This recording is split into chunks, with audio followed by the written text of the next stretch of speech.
আমি 22 বছর 3 মাস বয়সে করছি। আমি আমার ছেলে আমার 23 বছরের ছোট, মানে জাস্ট 23 বছর সামথিং ছোট। আমি এখন চিন্তা করি যে 15 থেকে 22 বছর যে সময়টা আমার গেছে, এইটার যে কবিরা গুণাগুলা, এটার হিসাব কে দিবে, আমার বাবা নাকি আমি? সত্যি আমি সিরিয়াসলি চিন্তা করি। আমি আমার বাবাকে মাফ করে দিই, আমি বলি না, তার উপর দাবি নেই আমার, কিন্তু এটা একটা চিন্তার বিষয়, কিন্তু আপনাদের জন্য চিন্তার বিষয়। আপনি যে একটা বাচ্চাকে বা ছেলেকে বা একটা মেয়েকে বুঝতেই চাইলেন না, পাত্তাই দিলেন না যে তার একটা চেঞ্জ আসছে লাইফে, অ্যান্ড তাকে আপনি অলমোস্ট পথ দেখাই দিলেন টুয়ার্ডস কবিরা গুনাহ। এর দায় দায়িত্ব কে নেবে? আপনি নেবেন নাকি আপনার ছেলে মেয়ে নেবে?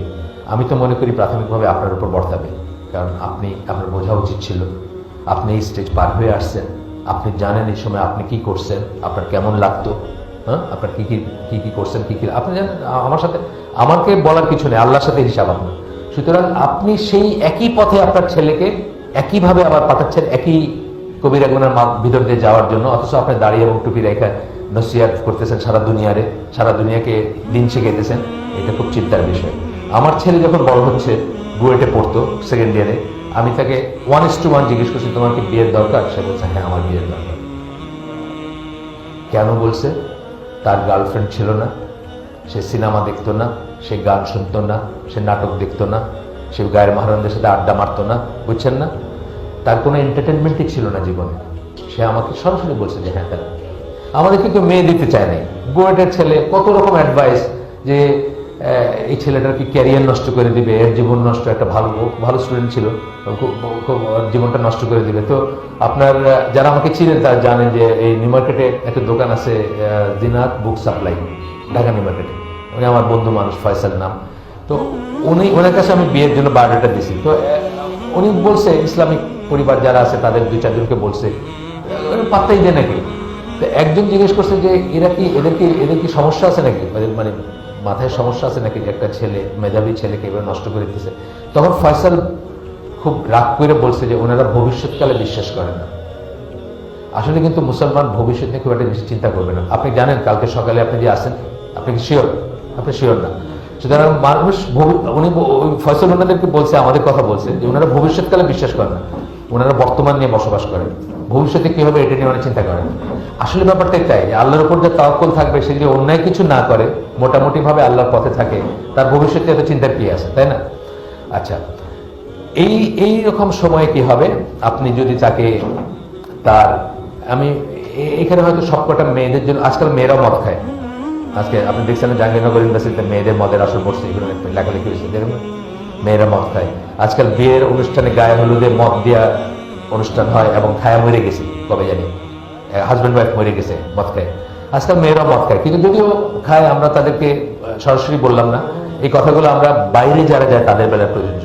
বাবা মা কি করলেন, তাদেরকে পথ দেখায় দিলেন যে তারা নিঃসঙ্গ বোধ করবে, তারা ড্রাগ এডিক্ট হবে, তারা প্রস্টিটিউটের কাছে যাবে।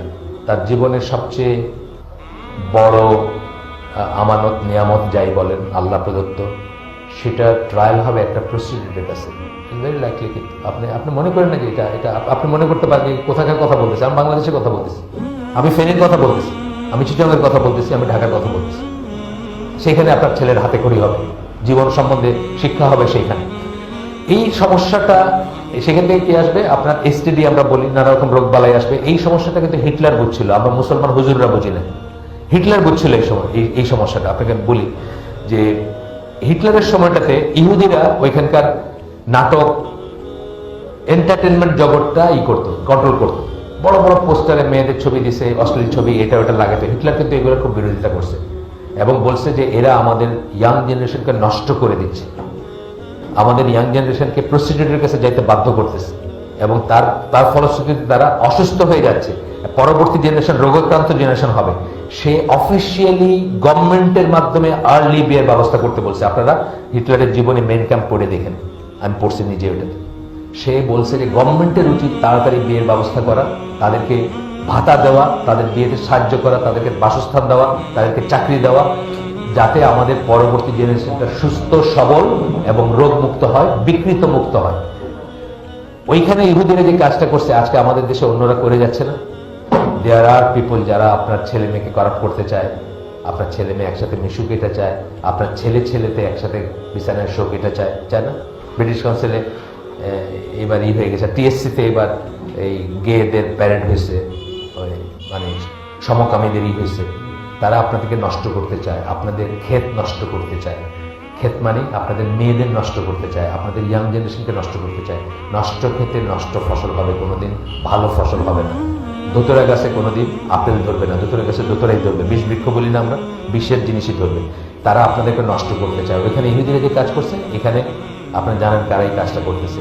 কারা চায় যে বাংলাদেশ ধ্বংস হয়ে যায়, কারা আপনার ছেলে মেয়েদের জন্য ইয়াবা নিয়ে আসতেছে, কারা আপনার ছেলে মেয়েদের জন্য ফেন্সিডেল আনতেছে না। যে দেশ ফেন্সিডেল প্রডিউস করে, এক ফোঁটা ফেন্সিডেল তারা ওই ফেন্সিডেল খায় না, ওইটা সমস্তটা আপনার দেশের মানুষ খায়।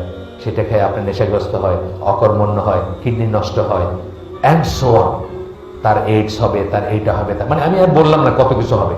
তাহলে আপনার এই ইয়াং জেনারেশনটা নষ্ট করার জন্য ওইখানে যেরকম ইহুদিরা ছিল, এখানে এরকম চক্র আছে যারা চাচ্ছে যে এটা যেন এই দিকেই যায়।